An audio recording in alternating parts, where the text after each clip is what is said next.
আমরা আজকে দেখব একটি ওয়েব হোস্টিং সিস্টেমের মধ্যে আসলে কি কি থাকে।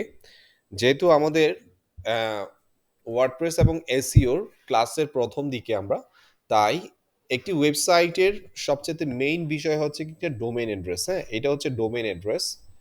তো এইটার জন্য আমরা যে একটি লগ ইন ডিটেলস পেয়েছিলাম সেটি হচ্ছে এটি।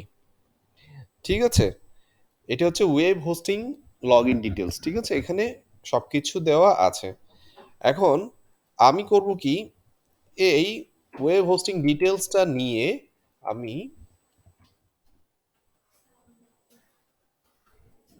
এখন ওয়েব হোস্টিং মানে একটা ওয়েবসাইটের কন্ট্রোল প্যানেলে প্রবেশ করব। ওকে,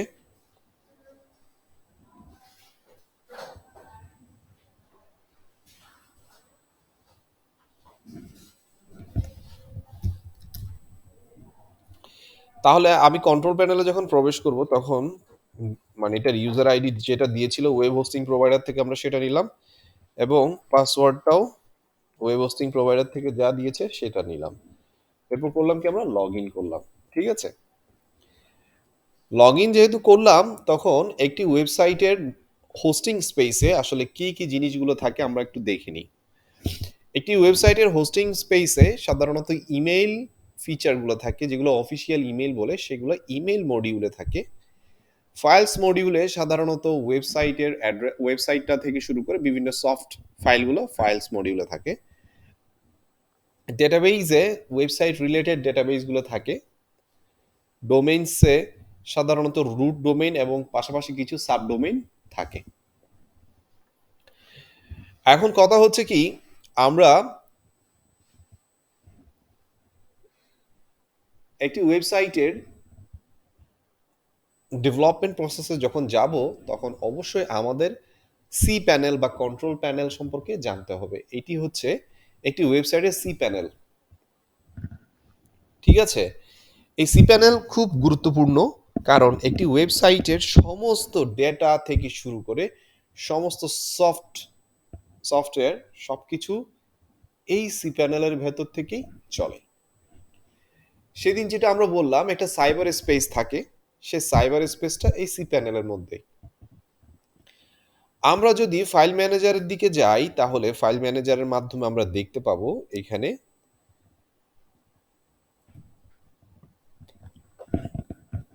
এখানে অনেক মানে আছে।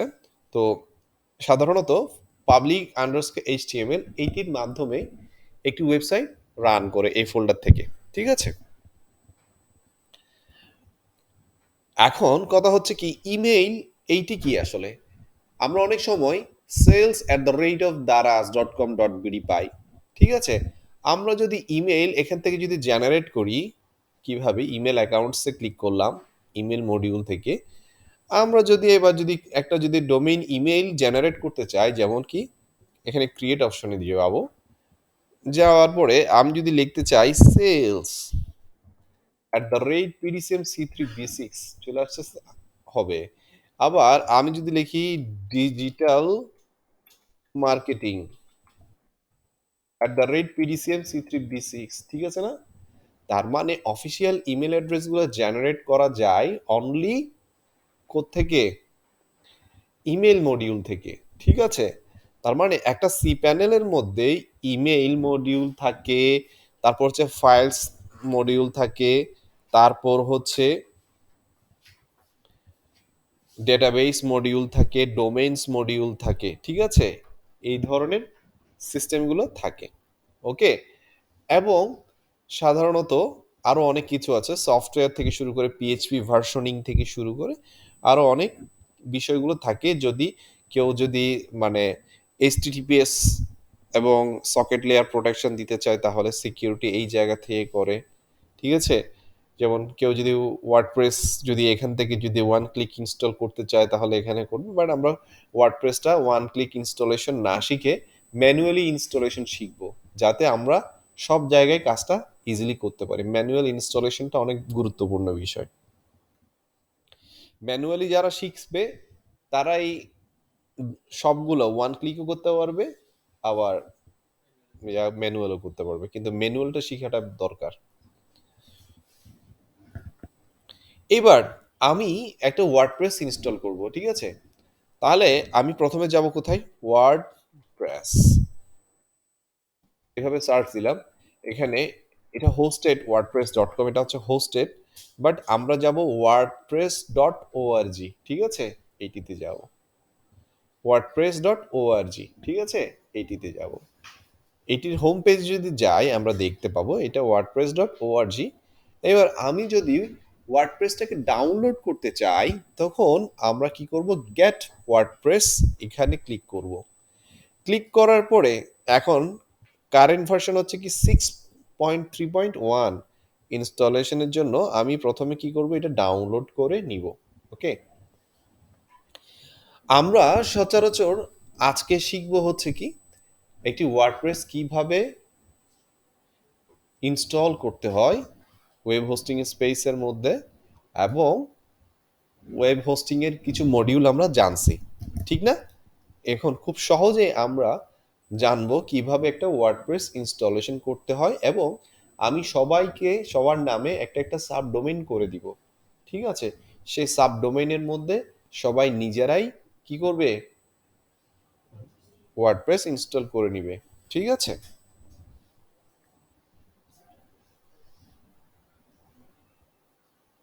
ওকে, এটা ডাউনলোড হয়ে গেছে। আমি এখন করব কি, এখানে আছে না এটা? ওকে, এইবার আমরা ওয়ার্ডপ্রেসটাকে ইনস্টল করব। তো আমরা কোথায় যাব? প্রথমে ফাইল ম্যানেজার মডিউলে, ফাইলস মডিউলের ফাইল ম্যানেজারে যাব, ঠিক আছে? Open a link, new tab,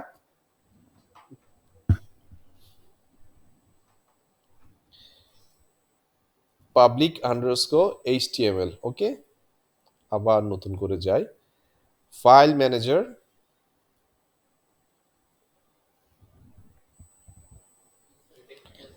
public underscore HTML, গেলাম এখানে। এরপর আপলোড মডিউলে যাব, ঠিক আছে? আপলোড মডিউলে যাওয়ার পরে যেটা ডাউনলোড করেছি ওয়ার্ডপ্রেস, সে ওয়ার্ডপ্রেসটা আপলোড করব এবার। এখন আমরা করছি কি, একটা সাইবার স্পেসে বা একটা হোস্টিং স্পেসে একটা ওয়েবসাইটকে তৈরি করার জন্য বা রান করার জন্য কি করছি? একটা সফটওয়্যারকে ইন্টিগ্রেট করছি, আর কিছুই না, ঠিক আছে? ওকে, এটা গ্রিন সাইন হয়ে যাবে যখন সম্পূর্ণ আপলোড হবে। ওকে, এটা গ্রিন সাইন হয়ে গেছে, ঠিক না? তাহলে আমি এবার এটাকে রিলোড দিব, রিলোড অপশন ক্লিক করে, তাহলে এখানে চলে আসছে না? ওকে, এরপর এইটির উপর আমি রাইট ক্লিক করব। রাইট ক্লিক করার পর এক্সট্রাক্ট বলে একটা কথা আছে না? এক্সট্রাক্ট করব। তারপর হচ্ছে এটির আন্ডারে যত ফাইল আছে সব কি হবে? এক্সট্রাক্ট হবে।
আচ্ছা, এইবার এটি এক্সট্রাক্ট হলো কিনা আমরা দেখিনি।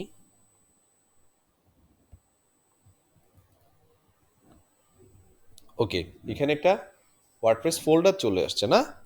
এইবার আমি ওয়ার্ডপ্রেস এই ফোল্ডারে এটা সম্পূর্ণ এখনো এক্সট্রাক্ট হয়নি, কারণ এখানে আরো একটি ফোল্ডার আসবে। ঠিক আছে, এখনো সম্পূর্ণ এক্সট্রাক্ট হয়নি। ওকে,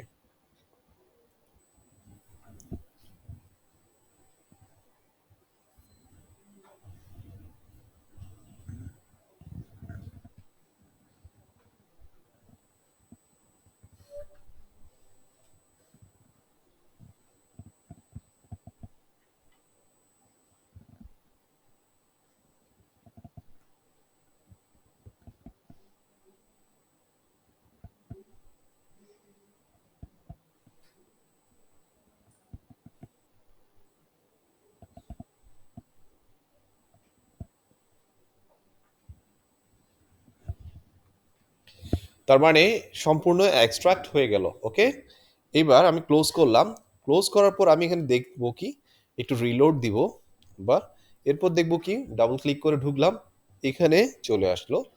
সচরাচর ডাব্লিউপি হাইফেন অ্যাডমিন এইটিতে সাধারণত অ্যাডমিন রিলেটেড ফাইলগুলো থাকে। ঠিক আছে, এরপর ব্যাক গেলাম, ডাব্লিউপি হাইফেন কন্টেন্ট। ওয়ার্ডপ্রেসের সাধারণত যে থিমগুলো বা যেখানে আমরা ওয়েবসাইট ডেভেলপ করি সবগুলো থাকে থিমসের মধ্যে, এবং যেই ওয়ার্ডপ্রেস ডেভেলপমেন্টের জন্য যে প্লাগইনগুলো ব্যবহার করি সবগুলো প্লাগইনে থাকে। ওকে, এরপর ডাব্লিউপি ইনক্লুডস, এগুলো সাধারণত ডাইনামিক কিছু কাজ করার জন্য এগুলো হয়ে থাকে। এখন কথা হচ্ছে কি, আমরা কিভাবে ওয়ার্ডপ্রেসটাকে ইনস্টল করব। ওকে, এখন আমরা ওয়ার্ডপ্রেস ফোল্ডারটার মধ্যে আছি। এখন আমরা কি করব, এখান থেকে ওয়ার্ডপ্রেস ফোল্ডারে গিয়ে সমস্ত ফাইলগুলো আমি মুভ করব পাবলিক আন্ডারস্কোর এইচটিএমএল এ। এই ফোল্ডার থেকে আমরা এইখানে চলে আসবো। ওকে, মুভ করে দিলাম, পাবলিক আন্ডারস্কোর এইচটিএমএল ফোল্ডারে আসলাম। দেখা যাচ্ছে কি সব ফোল্ডার চলে আসছে, ঠিক না? উপরে ওয়ার্ডপ্রেসটা আছে বাট এটা খালি। ওকে, চাইলে এটা ডিলিট করে দিতে পারি।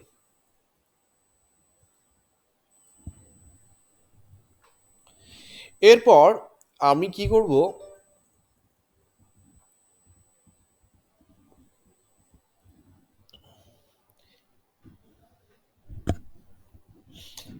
এটা হচ্ছে একটা ইনস্টলেশন স্ক্রিন। ওকে, যখন আমি পিডিসিএম C3B6 দিলাম সেই সঙ্গে সঙ্গে আমাকে একটা ইনস্টলেশন স্ক্রিনে নিয়ে আসছে। এটা আসার একটাই কারণ, এখানে আমি ডিরেক্টলি পাবলিক আন্ডারস্কোর এইচটিএমএল এ পুরো জিনিসটাকে নিয়ে এসেছি, যার কারণে এটা অটোমেটিক রান করেছে। ওকে, এইবার আমাদের করতে হবে কি, যেহেতু আমরা একটা ওয়ার্ডপ্রেস ইনস্টলেশন করব সেহেতু আমাদের এবার একটা ডেটাবেস ক্রিয়েট করতে হবে। ওকে, তাহলে এই ডেটাবেস মডিউলে পিএইচপি মাই অ্যাডমিন আছে, মাইস্কুয়েল ডেটাবেসেস আছে, মাইস্কুয়েল ডেটাবেস উইজার্ড আছে। আমরা ডেটাবেস উইজার্ডটা ব্যবহার করব। ডেটাবেস উইজার্ডটা ব্যবহার করব।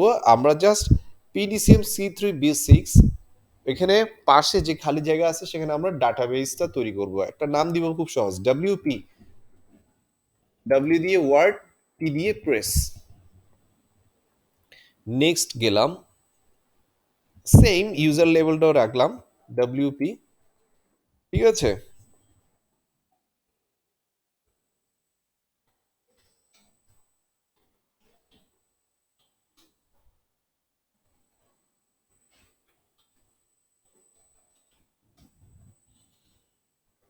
ক্রিয়েট ইউজার, অল প্রিভিলেজ দিতে হবে। এরপর নেক্সট স্টেপে যাব।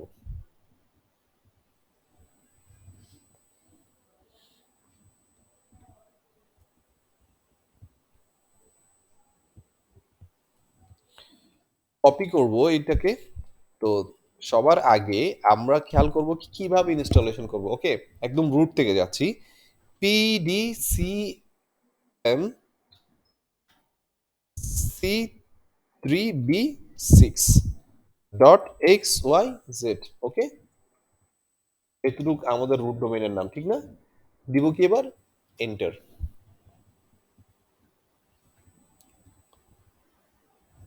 বাই ডিফল্ট আমাকে একটি ইনস্টলেশন স্ক্রিন দেখালো না সে?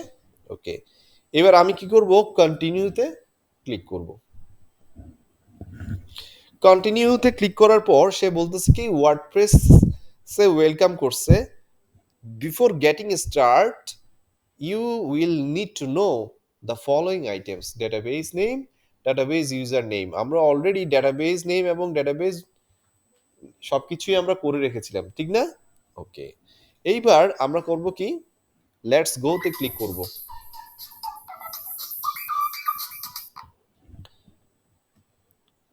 এখানে আমরা যে ডেটাবেসটা ক্রিয়েট করেছি সেটা কি করব? কপি করে পেস্ট করলাম। সেম, কপি করে পেস্ট করলাম। এইবার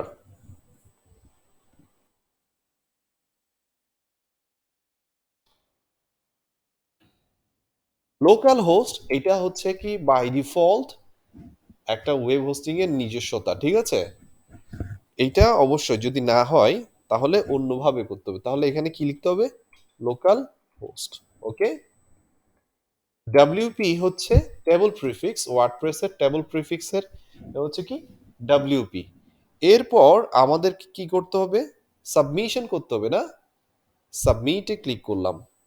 সাবমিটে ক্লিক করার পরে বলতেছে কি সবকিছু ঠিক আছে, তুমি এবার চাইলে কি করতে পারো? ইনস্টলেশনটা শুরু করতে পারো। রান দ্য ইনস্টলেশনে ক্লিক করলাম। ক্লিক করার পরে সে আমাকে বলতেছে তুমি যে সাইটটা করবে সেটা ইয়ে করো।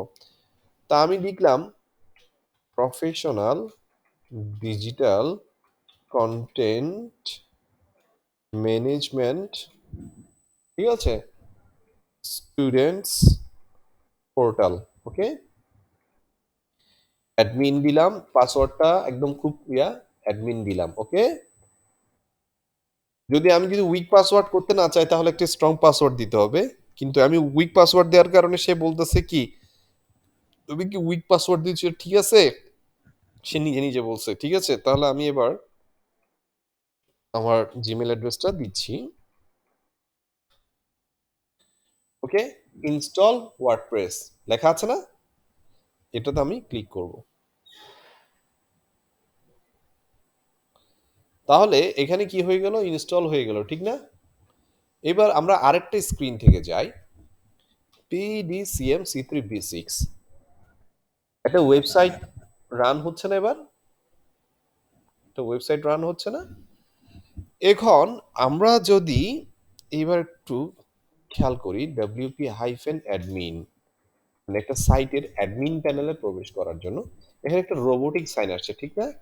আমি দিব অ্যাডমিন, এখানে দিব অ্যাডমিন মানে রোবোটিক সাইন্স, রোবোটিক মানে সাইন যেটা আসছে আসলে ঘটনা হচ্ছে কি মানে হিউম্যান কিনা জানার জন্য, আর কোনো কিছু না। না, এখানে আমরা করলাম কি অ্যাডমিন না, ইউজার নেম, এটা পাসওয়ার্ডটাও অ্যাডমিন রাখছিলাম না? লগ ইন স্ক্রিনে সাধারণত আসার আগে এরকম হয়। এখন যখন আমরা প্রবেশ করব তখন আমরা ওয়ার্ডপ্রেসের কিছু জিনিস দেখতে পাবো, ঠিক না? ওয়ার্ডপ্রেসের বেসিক ফিচারগুলো কি কি? পোস্ট, পোস্টের মধ্যে কি আছে? ক্যাটাগরিজ আছে, পেজ তৈরি করা যায়, অ্যাপিয়ারেন্স আছে, প্লাগইন আছে। ওকে, তাহলে খুব সহজে আমরা সি প্যানেলের মডিউলগুলো বুঝতে বুঝতে ওয়ার্ডপ্রেস ডাউনলোড করে ওয়ার্ডপ্রেস ইজিলি ইনস্টলেশন করা, ডাটাবেস তৈরি করা খুব ইজিলি বুঝতে পেরেছি। ওকে,